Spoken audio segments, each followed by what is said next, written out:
हरिओम. भगवान आद्य श्री शंकराचार्य कृत चरपट पंजरिका स्तोत्रम अर्थात भज गोविंदम. योगदास श्री जयगणेश जोशी यांचे प्रवचन. देहाकर्षण. नारीस्तनभरनाभिदेशं दृष्ट्वा मागामोहावेशम् एतन्मासवसादिविकारं मनसि विचिंतय वारं वारं. स्त्रियांचे पुष्टस्तन, नाभी, मुख इत्यादी अवयवांचे अवलोकन करायला, त्यांचे दर्शन सौख्य घ्यायला मोहवश होऊ नकोस. हे तर सर्व मांस, मेद, रस, रक्त, हाडे आदीचे विकार आहेत. हे जाणून याचे मनात सतत चिंतन कर. खास महिलांसाठी म्हणून असलेल्या मासिकाकडे स्त्रियांपेक्षा पुरुष जास्त आकर्षित होतात. त्या मासिकात पुरुषांनी वाचू नये असे जर एखादे सदर असेल तर मासिक घरी आल्यावर घरातील महिलांच्या आधी ते सदर पुरुष वाचतात. मला काय वाचायचे नाही ते आधी वाचू दे, मला काय पाहायचे नाही ते आधी पाहू दे, मला काय ऐकायचे नाही ते आधी ऐकू दे, अशी माणसाला स्वाभाविकच उर्मी निर्माण होते. त्याचे आकर्षण निर्माण होते. त्यासंबंधी कुतूहल जागृत होते. सर्वात आधी ते करायला तो उद्युक्त होतो. झाकलेले उघडून पाहण्याची इच्छा होते. सरळ मार्गाने ते कुतूहल शमले नाही, इच्छा पूर्ण झाली नाही, तर ती तो चोरून किंवा वाम मार्गाने किंवा बळजबरीने पुरी करू इच्छितो. यासंबंधी माणूस फार संवेदनशील होतो आणि यासाठी तो खून करण्या इतपत हैवान पण होऊ शकतो. यात सर्वात मोठे आणि सर्वात महासंवेदनशील आकर्षण कोणते असेल तर ते विजातीय देहाचे, विजातीय देहाच्या अवयवांचे. या स्तोत्रात भगवान आद्य श्री शंकराचार्यांनी त्या काळाला अनुसरून समोर पुरुष गृहीत धरून उपदेश केला आहे. परंतु आपण येथे स्त्री पुरुष असा भेद न करता दोहोचाही विचार करून हे स्तोत्र समजावून घेऊ. देहाकर्षण स्त्री आणि पुरुष अशा दोघांनाही असते. पूर्वी स्त्रियांना होत असलेले आकर्षण राजरोस व्यक्त होत नसे. ते अप्रत्यक्षपणे छुपेपणाने दर्शवले जात असे. स्त्रिया मर्यादशील होत्या.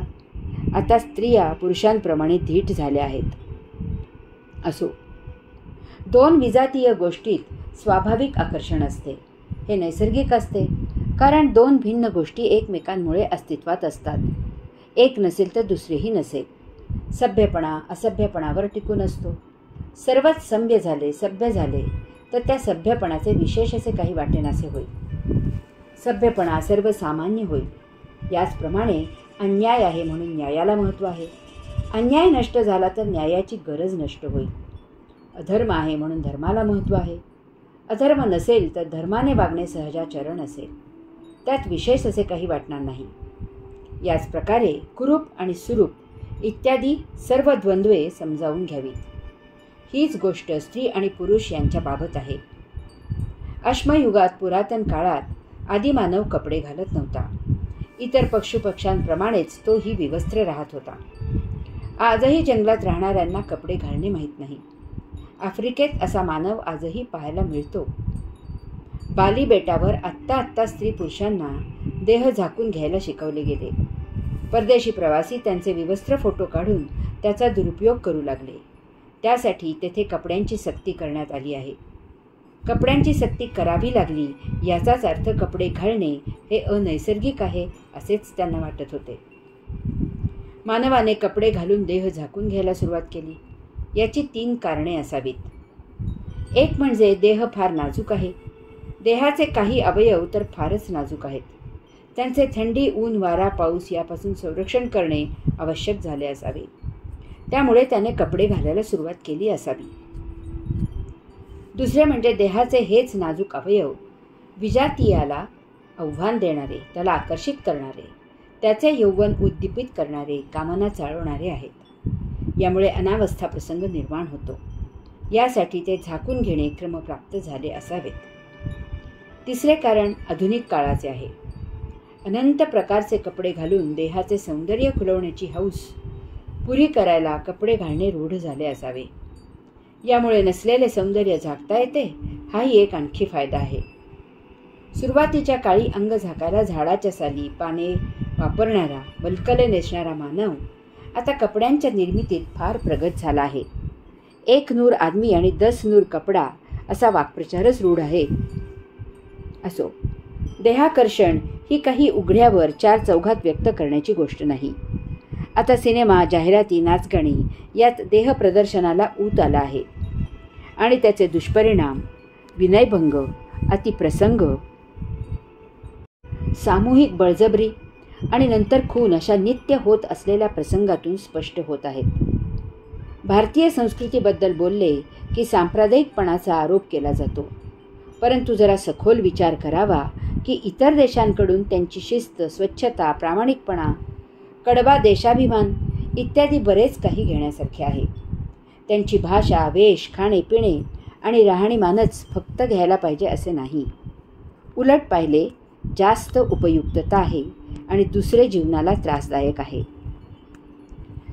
सिनेमा बॉक्सवर ऑफिसवर दणकून चालला आणि दणकून आपटला म्हणजे नेमके काय? याचा पोच कोणाला आहे? तो बॉक्स ऑफिसवर चालण्यासाठी साऱ्या युक्त्या प्रयुक्त्या केल्या जातात. याचा मानसिक दुष्परिणाम काय होतो हा विचार करतो कोण? ज्यांनी हा विचार करायचा त्यांना इतर कामे फार आहेत की काय कोण जाणे. यातील काही जण भर विधानसभेत मोबाईलवर असले देहप्रदर्शन असलेला सिनेमा पाहताना सापडले होते. अशी बातमी वर्तमानपत्रात आल्याचे आपल्याला आठवत असेलच. हे असे आमचे लोकप्रतिनिधी आहेत, कारण ते डोक्याऐवजी हाताच्या संख्येवर निवडून येतात. जीवनाला हानिकारक असलेली मानवाची ही मानसिकता नष्ट व्हावी या सद्हेतूनेच हे स्तोत्र भगवान आद्य श्री शंकराचार्यांनी रचले आहे. त्याकडे स्वच्छ नजरेने पाहावे आणि ते समजून घ्यावे. त्यातील शब्दांना नाकं मुरडू नये. अजन्म ब्रह्मचारी असलेल्या भगवान आद्य श्री शंकराचार्यासारख्याने हे असे कसे लिहिले असा विचार न करता त्यात घेण्यासारखे जे आहे ते घ्यावे. त्यामुळे त्याज्य करण्यासारखे जे आहे ते त्यजावे. त्यायोगे मानवाचाच व्यक्तिविकास होणार आहे. तसेच यामुळे सामाजिक विकास होणार आहे. यामुळे गुन्हेगारीला आळा घालायला मदतच होणार आहे. काय आहे विजातीय देहाचे आकर्षण? स्त्रीला एखादा पुरुष आवडला आणि त्याने जर तिला अर्थपूर्ण नजर दिली तर ती त्याच्या सन्निध जायला उत्सुक होते. तसेच एखादी स्त्री पाहून पुरुषाला तिचे आकर्षण निर्माण होते. देहाचे नुसते दर्शन झाले. सर्वसाधारणपणे देहाचा जो भाग कपड्याने झाकलेला असतो तो जरा अनावृत्त झाला तरी लगेच तिकडे नजर जाते. सभ्यतेच्या बुरख्याखाली न पाहिल्यासारखे करून पाहिले जाते किंवा चोरून पाहिले जाते. ती मर्यादा नसल्यास सरळ पाहिले जाते आणि वर सुनावले जाते की सौंदर्य हे पाहण्यासाठीच असते. देहाचे काही भाग कपड्याने झाकलेले नसतात, परंतु ते कामनेला आकर्षित करण्या इतपत सुंदर असतात. ते पाहिले जातात. पाश्चात्य देशात अशा वेळी त्या स्त्रीची किंवा पुरुषाची स्तुती करून तिला ती सुंदर दिसत आहे किंवा त्याला तो सुंदर दिसत आहे असे सरळ भाषेत सांगितले जाते.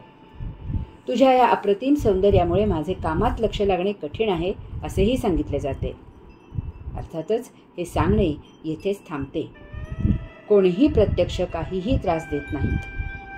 भारतात असे काही सांगितले जात नाही, परंतु संधी आली तर पळवून नेऊन बळजबरी केली जाते. ही फार फार भयावह गोष्ट आहे. हे असे आपल्या कुटुंबियातील व्यक्तींबद्दल का होत नाही? आपण आपल्या भावाजवळ किंवा बहिणीजवळ कसे छान वागतो, परंतु हा भाव त्रयस्थ व्यक्तीबद्दल का जोपासला जात नाही? तेथे अगो तू मला मुलीसारखीच आहेस, परंतु दुसऱ्याच्या मुलीसारखी इतकेच. दुसऱ्याची मुलगी असे म्हटले की लगेच तो तिच्याजवळ कामना वासना भागवायला मोकळा होतो. असे कोणी त्याच्या भावा बहिणीजवळ वागू लागला तर तो लगेच चवताळून उठतो. याचा स्पष्ट अर्थ असा आहे की कामना वासना केव्हा उद्दीपित करायच्या, नको तेव्हा त्या कशा संयमित करायच्या याची आपल्याकडे काहीतरी एक निश्चित व्यवस्था आहे. जर परिस्थिती अनुकूल नसेल तर आपण आपली कामना वासना रोखू शकतो. आपण तिला लगाम घालू शकतो. आपण ती व्यवस्था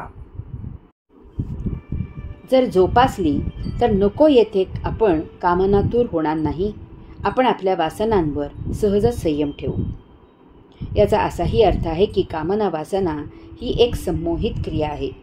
त्या विशिष्ट क्षणी विशिष्ट वेळी कामना उद्दीपित होते. शरीर सौख्याचा मोह होतो.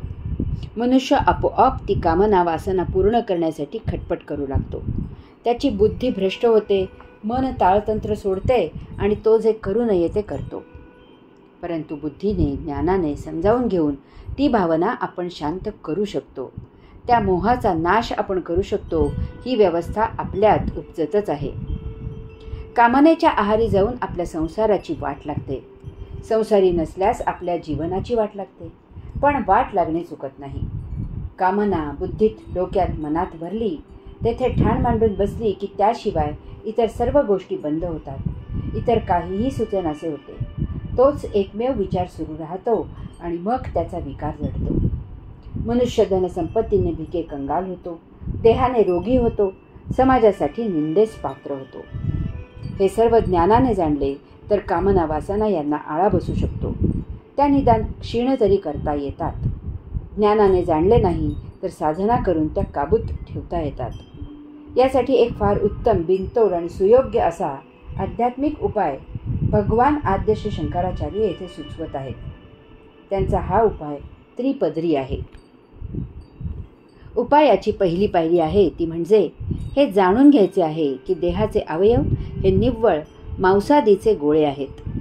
मांस, मज्जा, मेद, रस, रक्त, अस्थि, शुक्र या सप्तरसांचा ते विस्तार आहेत. ते मूलतः मृत, निर्जीव आहेत. आपण स्वयं चैतन्य त्यात आहोत म्हणून ते जागृत असल्यासारखे वाटतात. वास्तवात तो आभास असतो. आपण त्यांना हलवतो आणि त्यामुळे लहान मुलांना कठपुतल्या भावल्या हालचाल करत आहेत असे वाटते. त्याप्रमाणे आपल्याला आपले अवयव हालचाल करत आहेत असा आभास होतो. आता विचार करावा की स्त्रीचा किंवा पुरुषाचा अवयव हातात काय घेतला आणि सॉफ्ट टायचा अवयव हातात काय घेतला. यात तत्वतः काहीच भेद नाही. दोन्हीही निर्जीव आहेत, असंवेदनशील आहेत. असा विचार मनात रुजला की देहाचा अवयव पाहण्याची उर्मी निर्माण होणार नाही. आता स्पर्श सुख घ्यावे अशी कामना होणार नाही. आता उपायाची दुसरी पायरी आपल्याला समजावून घ्यायची आहे की स्त्री आणि पुरुष यांच्या शरीरात जवळजवळ 93% पेशी या समान आहेत. उर्वरित केवळ 7 पेशी या भिन्न आहेत आणि त्या पेशींवरून हे ठरते की हा देह स्त्री म्हणून जगणार की पुरुष म्हणून जगणार. या 7% पेशींच्या विकासावरून स्त्री की पुरुष हे ठरते. या 7% पेशींच्या काही कारणाने विकास झाला नाही तर तो देह तिर्यक योनीत म्हणजे नपुसक म्हणून जगतो. येथे आपल्याला तिर्यक योनीचा विचार करायचा नाही. प्रत्येक सजीव हा अर्धनारी नटेश्वर आहे. स्त्री किंवा पुरुष यांच्यात 93% पेशी एकच एक आहेत. फक्त 60% पेशी भिन्न आहेत. आपल्याला या पेशींचा योग साध्य करता आला आणि त्या योगे त्या पेशींच्या अतीत जाता आले तर आपण कामना वासना यामधून मुक्त होऊ. यासाठी भगवान आद्य श्री शंकराचार्य येथे साधना सांगत आहेत की भगवंत श्रींचे भजन कर, भगवंत श्रींच्या भजनी लाग, भगवंत श्रींचे चरणी सेवेला रुजू हो. यात इतका तल्लीन हो की देहभाव लुप्त झाला पाहिजे. त्यानंतर एक महाविलक्षण सिद्धी प्राप्त होईल. आता आपली मुलगी आणि इतरांची मुलगी, आपला मुलगा आणि इतरांचा मुलगा असा भेद तर उरणार नाहीच, परंतु विलक्षण म्हणजे आता स्त्री आणि पुरुष असाही भेद उरणार नाही. आपण सर्वांजवळ समसमान आचरण करू. लिंगभेद नष्ट होईल. स्त्री पुरुष, मुलगा मुलगी याऐवजी आपल्याला सर्वत्र व्यक्ती जाणवू लागतील. हेच ते त्या पेशींच्या अतीत जाणे आहे. येथे कामना वासना निर्माण होण्याचे मूळच कापले गेले. आता आपल्याला उपायाची तिसरी पायरी समजावून घ्यायची आहे. हे भान सतत चिंतन करून लक्षात ठेवायचे आहे. सतत भजनात दंग असायचे आहे. गोविंदाचे भजन योगाने आपल्याला बाह्य गोष्टींसह अंतस गोष्टीही दिसू लागल्या पाहिजेत. बाहेर संसार आहे आणि आत आत्मा आहे. एकदा का आत्मदर्शन झाले की संसार क्षीण होतो. संसार आणि आत्मा यांचा योग जुळून येतो. द्वंद्व नष्ट होते आणि अद्वैताचा साक्षात्कार होतो. आता स्त्री आणि पुरुष यांच्यात आपल्याला आत्मदर्शन होते. परका आणि आपला यात भेद राहत नाही. दोहोतही आत्मदर्शन होते. मित्र आणि शत्रू यांच्यात आत्मदर्शन होते. जीवनातून भेद, द्वंद्व हद्दपार होतो. सर्वत्र गोविंद दर्शन देतो. आता कसल्या आल्या आहेत कामना आणि कसल्या आहेत वासना. आता तर आत्मा आणि परमात्मा हा भेदही राहत नाही. आपण आत्मा, तो परमात्मा आहोत. हा अंतिम साक्षात्कार होतो. तेवढे गोविंदाचे भजन अखंड सुरू ठेवावे. ओम तत्सत त्वम असि.